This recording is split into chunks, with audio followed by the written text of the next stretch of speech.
Et tout de suite, l'interview de notre invitée du jour, Nina Tralero. Pouvez-vous vous présenter ? Bonjour à tous, moi je suis Nina Tralero et je suis la responsable du service culturel à la communauté de communes de Questembert. Mon rôle au quotidien, c'est de gérer en arrière-boutique tous les lieux qu'on gère à la communauté de communes et d'organiser un certain nombre de festivals sur le territoire, dont Festimôme. Quand existe Festimôme ? Très bonne question. Eh bien, le festival a 20 ans cette année, mais depuis 2018, il avait lieu tous les 2 ans, donc ça fera sa 15e édition cette année, en 2025.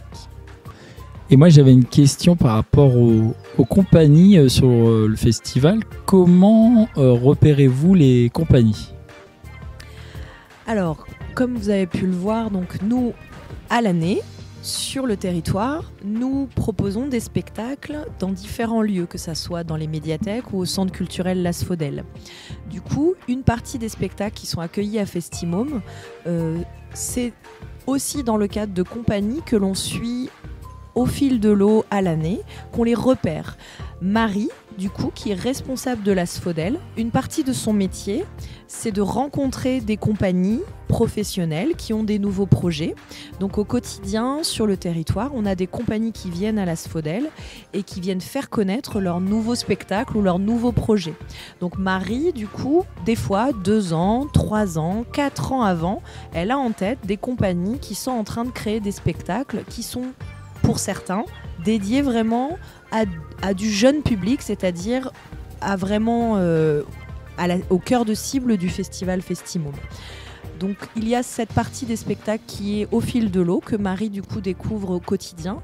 Et pour le festival, au moins 1 à 2 ans avant, nous avons Estelle, notre collègue coordinatrice du festival également, qui travaille plutôt dans la petite enfance et l'enfance-jeunesse, qui vient se rajouter sur des choix de spectacles.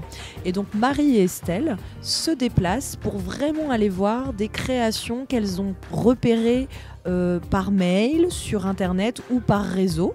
Et elles vont vraiment se déplacer pour voir des spectacles. Donc elles vont en voir plein et elles font une sélection des meilleurs.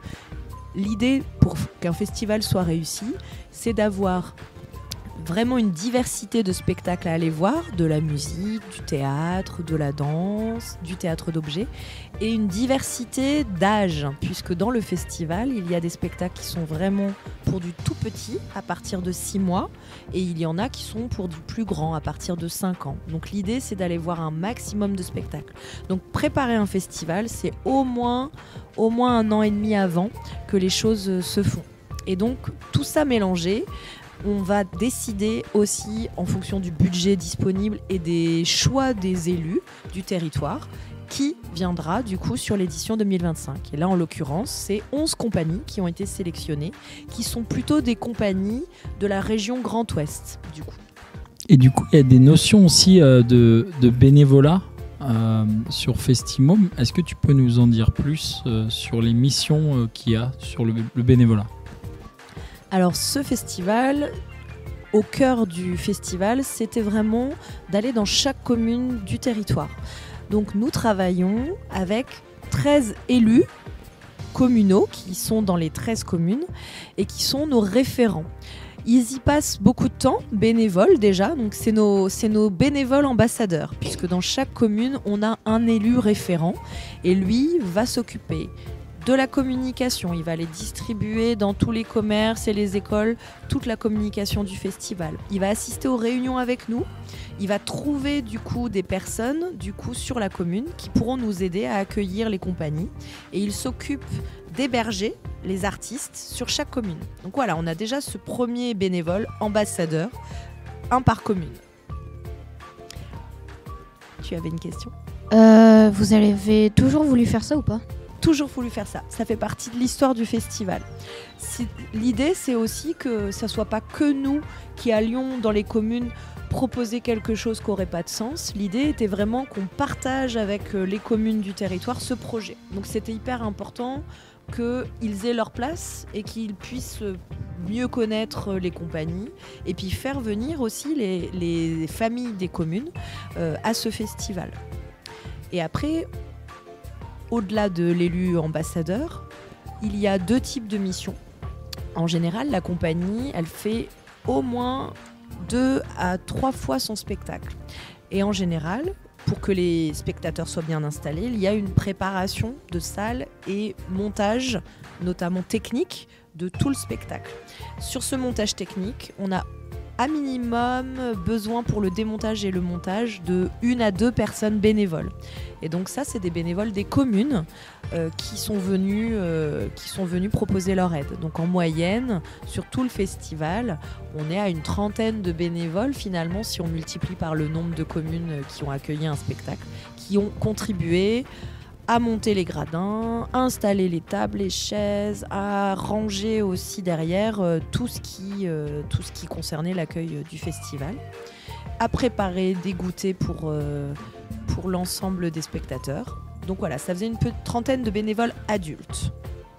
Et après, on a demandé à nos collègues de l'enfance-jeunesse si, dans le cadre du programme des vacances, des jeunes avaient envie de s'impliquer autour du festival.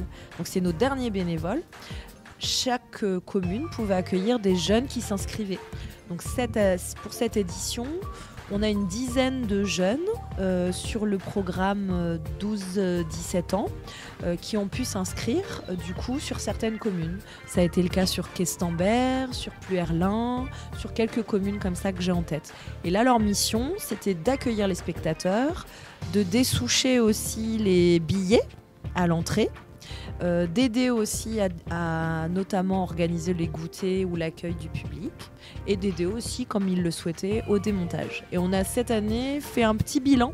Donc à chaque fois, les jeunes pouvaient aussi poser des questions, notamment aux spectateurs, pour savoir d'où ils venaient et pourquoi et comment ils avaient connu le festival.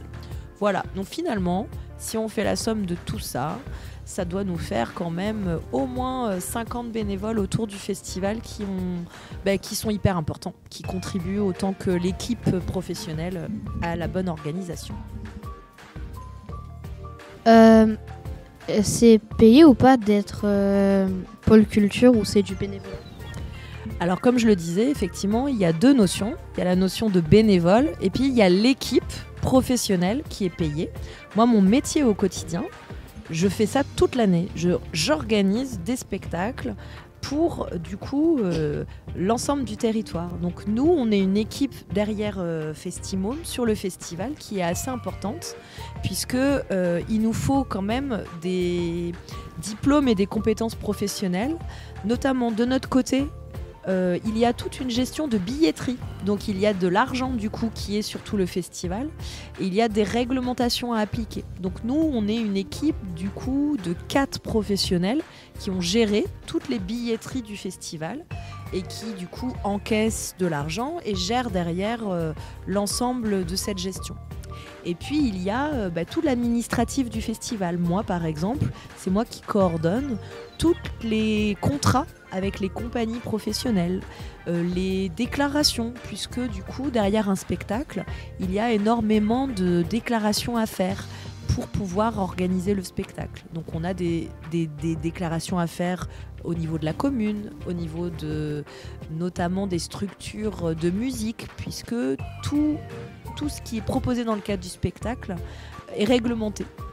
Je ne sais pas si je rentre dans les détails, mais voilà, il y a toute cette partie-là.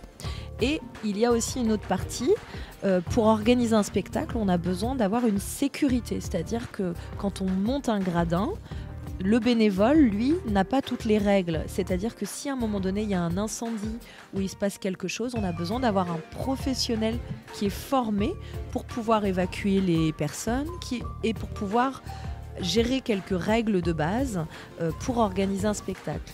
Sachez qu'on ne peut pas comme ça dans une salle mettre 100 personnes avec des chaises dans tous les sens. Il y a toute une règle à appliquer.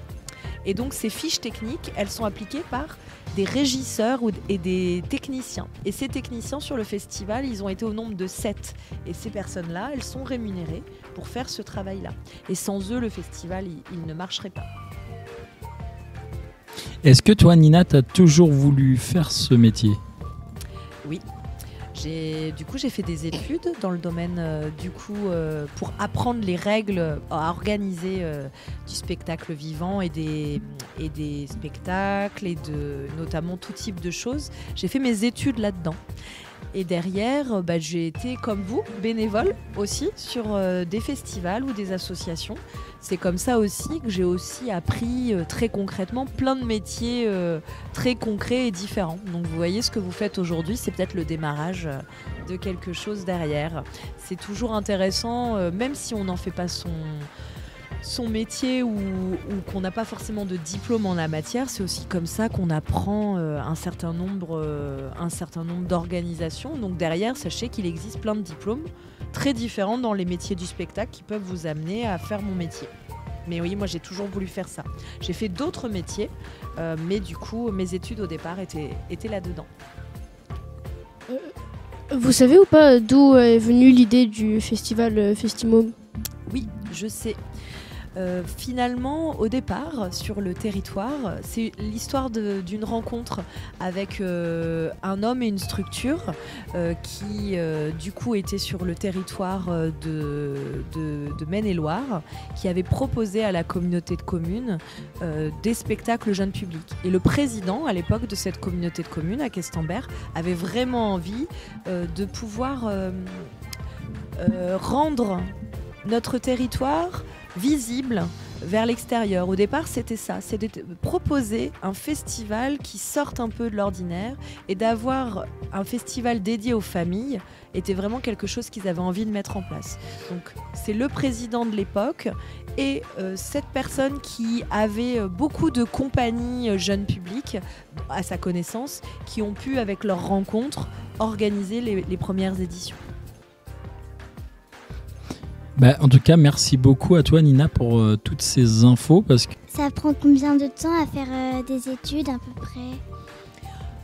Aujourd'hui, il existe des diplômes après le bac, du coup, où tu peux avoir minimum 3 ans d'études sur lesquelles tu peux quand même bien apprendre à gérer des projets culturels et notamment, quelle que soit la spécialité, que ça soit dans les médiathèques ou dans les salles de spectacle. 3 ans après le bac, tu peux avoir des diplômes, même au niveau de la technique, qui te permettent quand même de rentrer du coup dans différents métiers de ce type. 3 ans après le bac. Je crois que plus personne n'a de questions, donc merci beaucoup. Merci au à revoir. tous. Merci Nina, merci beaucoup. Au revoir. Au revoir. Au revoir. Au revoir.